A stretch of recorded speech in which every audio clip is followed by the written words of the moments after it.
जब पूरी दुनिया अंतरिक्ष में पहुंच रही है, पूरी दुनिया अपने तकनीक का विस्तार कर रही है, तो आप कब्र खोदने में लगे हुए हैं, मस्जिद के अंदर मंदिर खोजने में लगे हुए हैं। पूरी दुनिया जब आगे बढ़ रही है विकास की ओर, तो आप देश में नफरत फैलाने में लगे हुए हैं।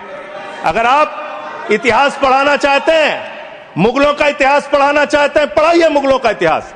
लेकिन गृह मंत्री जी यहां पे बैठे हैं, मैं पूछना चाहता हूं, एएसआई प्रोटेक्टेड जो संस्थान है, जो संपत्तियां हैं, वो आपकी हैं, आपकी सुरक्षा में है। वो चाहे ताजमहल हो, वो चाहे लाल किला हो, वो चाहे देश की तमाम मुगलों ने, अंग्रेजों ने जिन लोगों ने संपत्तियां बनाई, वो सारी की सारी संपत्तियां आपके द्वारा संरक्षित। और आप ही के लोग कहते हैं इसको हम तोड़ डालेंगे, इसको हम खोद डालेंगे, इसको हम उजाड़ डालेंगे। तो चलो ताजमहल तोड़ते हैं, चलो लाल किला तोड़ते हैं, चलो ये अंग्रेजों ने जो दिल्ली का रेलवे स्टेशन बनाया इसको तोड़ते हैं, चलो पूरे देश में खोदते हैं, सारी सड़कें तोड़ते हैं, सारे पुल तोड़ते हैं, पूरे देश में तोड़फोड़ करते हैं। आपकी जहां डबल इंजन की सरकार है और जहां आपकी सरकार है, दोनों की दोनों सरकारें फेल हो चुकी हैं और आपका डबल इंजन कबाड़ा इंजन हो चुका है, वो काम करना बंद हो चुका है, फेल हो चुका है आपका इंजन। सिंगल इंजन की सरकार नहीं मान्यवर, डबल इंजन की सरकार, राज्य दर राज्य। माननीय सुने। और जब हमारे प्रधानमंत्री जी चुनाव प्रचार में जाते हैं तो कहते हैं अपने राज्य में डबल इंजन की सरकार बनाओ, हम आपकी सुरक्षा करेंगे। इसलिए जवाबदेही दुगुनी हो जाती है आपकी।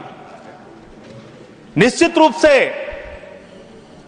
अपराध रोकना राज्य का विषय है, लेकिन अगर केंद्र में भी बीजेपी की सरकार, राज्य में भी बीजेपी की सरकार और उस राज्य में भी अपराध रुकने के बजाय बढ़ रहा है, तो आपकी दुगनी जिम्मेदारी होती है, दुगनी जवाबदेही होती है कि देश आपके हाथों में सुरक्षित नहीं है।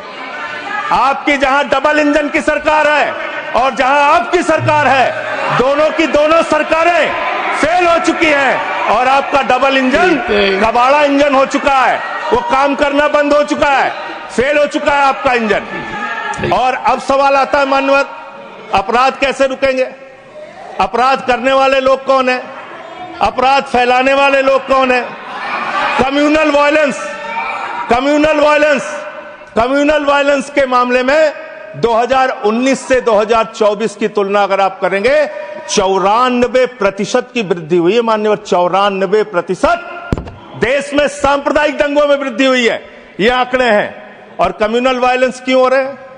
आप देश भर में भड़काऊ भाषण देते हैं, आपके लोग नफरती बातें करते हैं, आपके लोग जब पूरी दुनिया अंतरिक्ष में पहुंच रही है, पूरी दुनिया अपने तकनीक का विस्तार कर रही है, तो आप कब्र खोदने में लगे हुए हैं, मस्जिद के अंदर मंदिर खोजने में लगे हुए हैं। पूरी दुनिया जब आगे बढ़ रही है विकास की ओर, तो आप देश में नफरत फैलाने में लगे हुए हैं।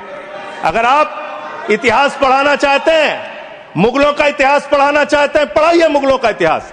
लेकिन गृह मंत्री जी यहां पे बैठे हैं, मैं पूछना चाहता हूं, एएसआई प्रोटेक्टेड जो संस्थान है, जो संपत्तियां हैं, वो आपकी हैं, आपकी सुरक्षा में है। वो चाहे ताजमहल हो, वो चाहे लाल किला हो, वो चाहे देश की तमाम मुगलों ने, अंग्रेजों ने जिन लोगों ने संपत्तियां बनाई, वो सारी की सारी संपत्तियां आपके द्वारा संरक्षित। और आप ही के लोग कहते हैं इसको हम तोड़ डालेंगे, इसको हम खोद डालेंगे, इसको हम उजाड़ डालेंगे।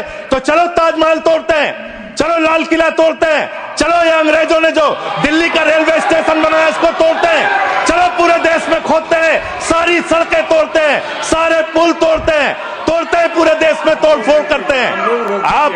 आप देश भर में अगर इतिहास पढ़ाना चाहते हैं तो पढ़ाइए इतिहास, पढ़ाइए महाड़ का इतिहास, पढ़ाइए दलितों को तालाब में पानी पीने की इजाजत नहीं थी।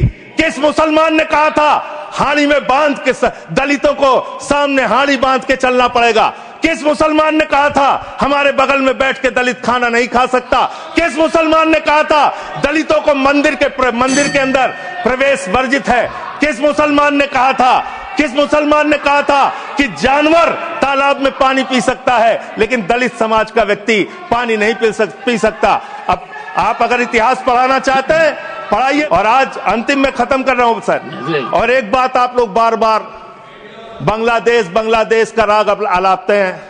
अरे भैया, 11 साल से इस देश में सरकार है नरेंद्र मोदी जी की, गृह मंत्री अमित शाह जी, और बॉर्डर लगता है वेस्ट बंगाल से, त्रिपुरा से, आसाम से। कोई बांग्लादेशी घुसपैठिया बंगाल पार करके, त्रिपुरा पार करके, आसाम पार करके, झारखंड पार करके, बिहार पार करके दिल्ली कैसे आ जाता है? हिंदू और मुस्लिम के एहसासात को मत छेड़िए, अपनी कुर्सी के लिए जज्बात को मत छेड़िए। हम में कोई हूल, कोई शक, कोई मंगोल है, दफन है जो बात, उस बात को मत छेड़िए। गर गलतियां बार-बार